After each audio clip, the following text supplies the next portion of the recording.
What's going on, everybody? This is Cody, the home theater hobbyist, and today I have another floor standing speaker comparison for you.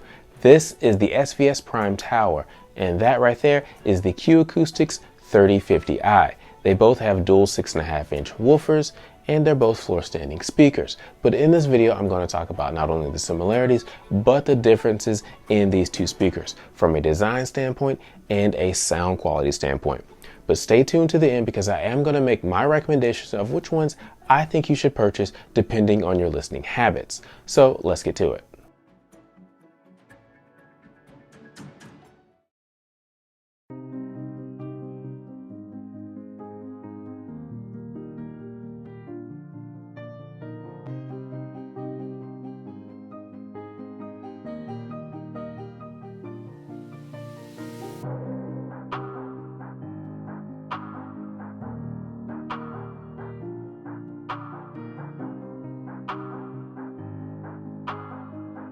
The SVS Prime Tower features a 1-inch aluminum dome tweeter and a 4.5-inch mid-range driver.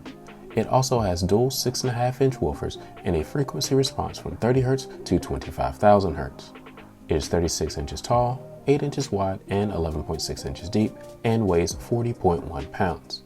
The pair costs $998 in the black ash surface finish and $1,198 in the piano black surface finish. The Q Acoustics 3050i features a 0.9-inch tweeter and dual 6.5-inch woofers. It has a frequency response from 45 Hz to 30,000 Hz. It is 40.2 inches tall, 12.2 inches wide, and 12.2 inches deep.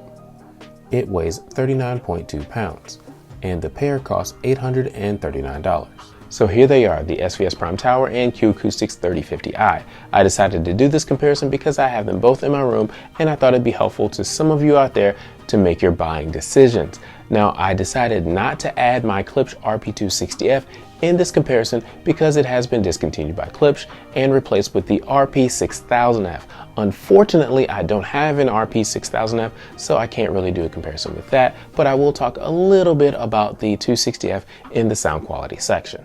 Before we get too far into this comparison, if you want to purchase the Prime Tower, 3050i, or anything from either one of these two companies, use those links in the description below.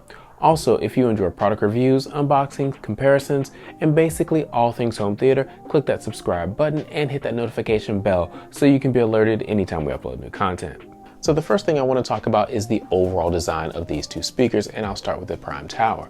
I have it here in the piano black surface finish, but it also comes in a black ash surface finish, and I think it looks pretty good. I've seen a couple of pictures online, but I haven't seen it on my own and with my own eyes, so I'm really going to be talking mainly about the piano black surface finish. And as far as the Q Acoustics 3050i, it comes in about 4 different surface finishes. I have the gray surface finish here, but it also comes in carbon black, Arctic white, and English walnut. I've seen the Arctic white and the English walnut, and I'll talk about that a little bit more once I really get into the design section. But overall, as you can see here, the 3050i is a bit taller than the Prime Tower, and honestly, I kind of prefer a little bit taller speaker, so I can say that kind of goes in the Q Acoustics' favor. Now, they both have the grills on, and they are both cloth grills. Both of the models of the Prime Tower have black cloth grills, while 3 of the 4 Q Acoustics 3050i models have black grills. The Arctic white version has a light gray grill, which I think looks really good, but otherwise the other ones come with this black cloth grill.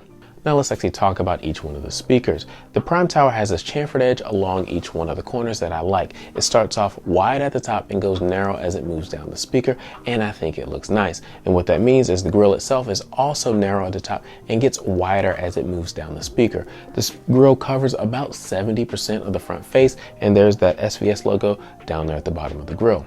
Moving on to the Q Acoustics 3050i, you can see it's a flat front face all the way down, and the grill covers about 50% of the front surface. With that Q for Q Acoustics down there at the bottom, it has a mirrored surface finish.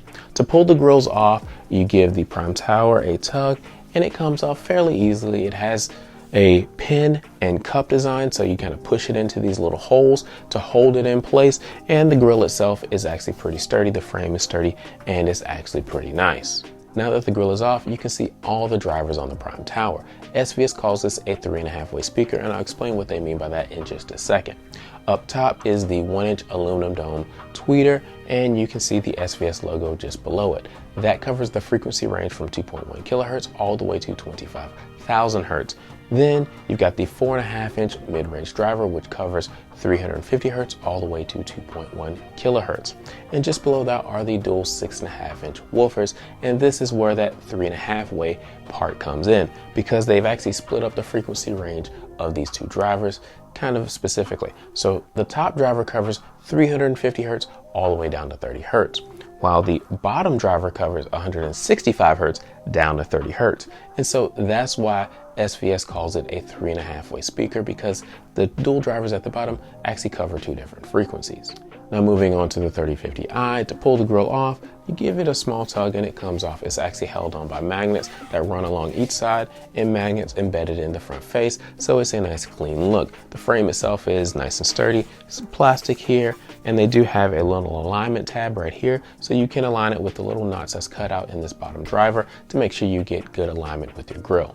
Now that the grill is off, you can see the driver tweeter driver setup that they have, dual 6.5-inch drivers with the 0.9-inch dome tweeter in the center. All of that is surrounded by a mirrored surface finish that matches quite nicely with that Q Acoustic logo, so when you pull it off, you've got nice continuity of design. Moving on to the rear of these two speakers, the first thing you notice is you have the same surface finish all the way around, which is a definite plus. The 3050i has a single port and is surrounded by a sticker that tells you its name, power rating, impedance, and also serial number down there at the bottom.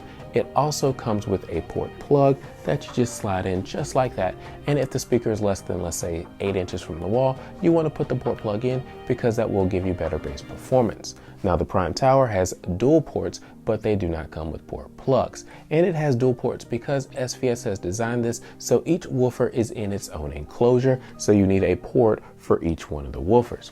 Now moving down, you can see there's a sticker down there that tells you the speaker name and also serial number on the Prime Tower, and right there is a single pair of binding posts because these are single amped. The same way with the Q Acoustics 3050i, a single pair of binding posts, so they can be single amp and not bi-amped. But I will say that they do accept all major speaker connections, including spades, banana plugs, and bare speaker wire. So from an overall design standpoint, I've got to give it to the Prime Towers. I think they look the best in this comparison. I like seeing all these drivers up front. It just looks cool in my opinion. But if you don't like the drivers, you can always put the grill on and you see those nice smooth tapers right here along each corner, and it just looks good. And of course, you got that piano black surface finish, which is a little bit more difficult to keep clean. I mean, you have to keep the dust and fingerprints off of it, but I like piano black. Now, if that's not your cup of tea, I guess you could always just purchase the black ash and also save a little bit of money. I do like the driver tweeter driver setup of the 3050i's, but I think the Prime Towers look just a little bit better. So from a design standpoint, I've got to give it to the Prime Towers. Now let's talk sound quality, and to test the sound quality of these speakers, I use my Denon AVR-X 4400H as my sound processor and my Monoprice Monolith 7-channel amplifier as my amplification. Now that amplifier can output up to 200 watts per channel across the entire frequency range, which is plenty of power to drive these speakers. I also tried the Cambridge Audio CXN V2 network streamer just to kind of confirm my music results, and they still held, so that's definitely a good thing. And I'll talk about that particular network streamer in an upcoming video. But before I get into my sound quality results, I'm going to play a couple of audio samples so you can hear how these sound relative to one another. Make sure you put on a good pair of headphones so you can hear the differences.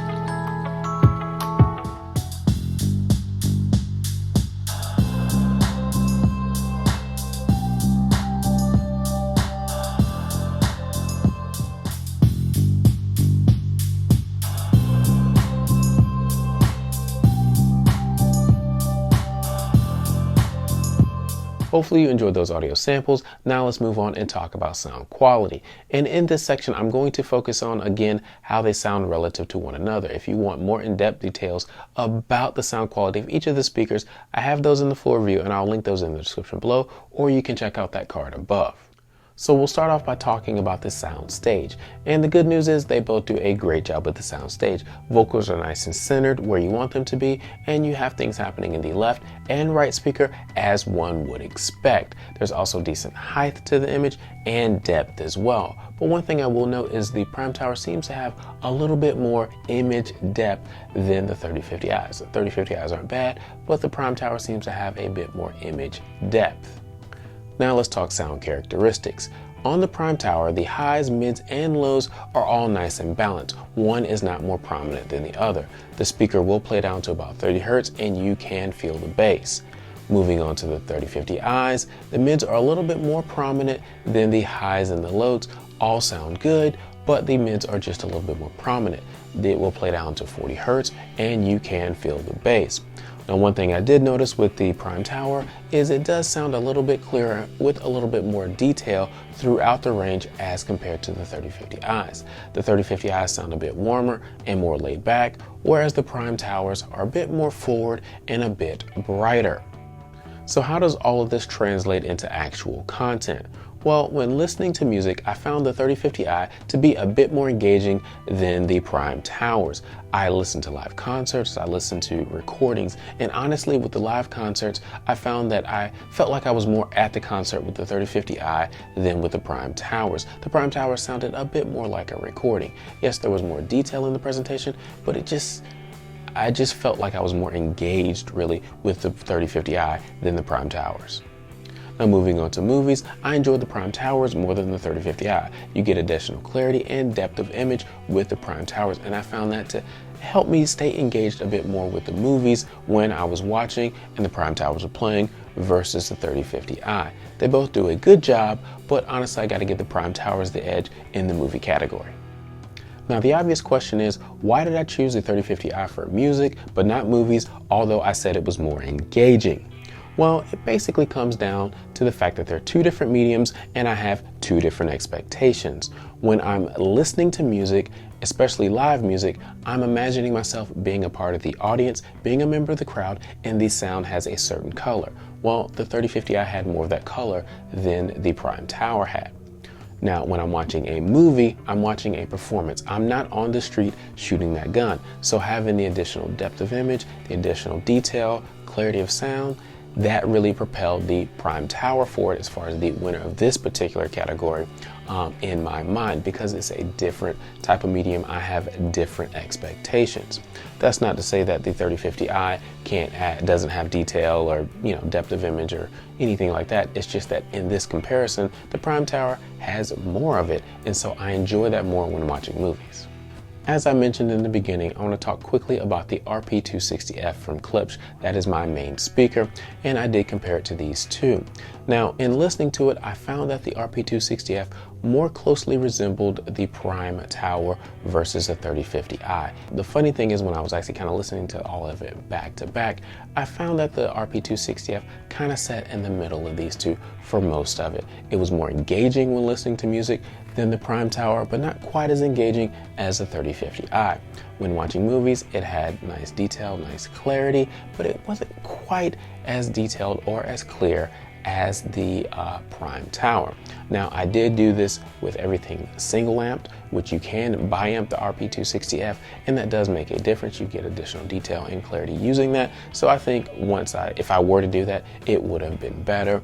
But honestly, for this comparison and just kind of trying to see how everything sounded, I found that the RP-260F sat basically in the middle of these two speakers. So what are my overall recommendations if you are cross-shopping these two brands? From a design standpoint, Prime Tower, piano black. If you're gonna go for the 3050i, I'd go Arctic White or English Walnut. I think those finishes are a little bit better than this gray here. From a sound quality standpoint, music, 3050i. Movies, Prime Tower. Both do a great job with either, but they definitely have their strengths. If you want to purchase the Prime Tower or 3050i or anything else from either one of these two companies, use those links in the description below. Also, remember to like, subscribe, and comment. We'll talk to you next time.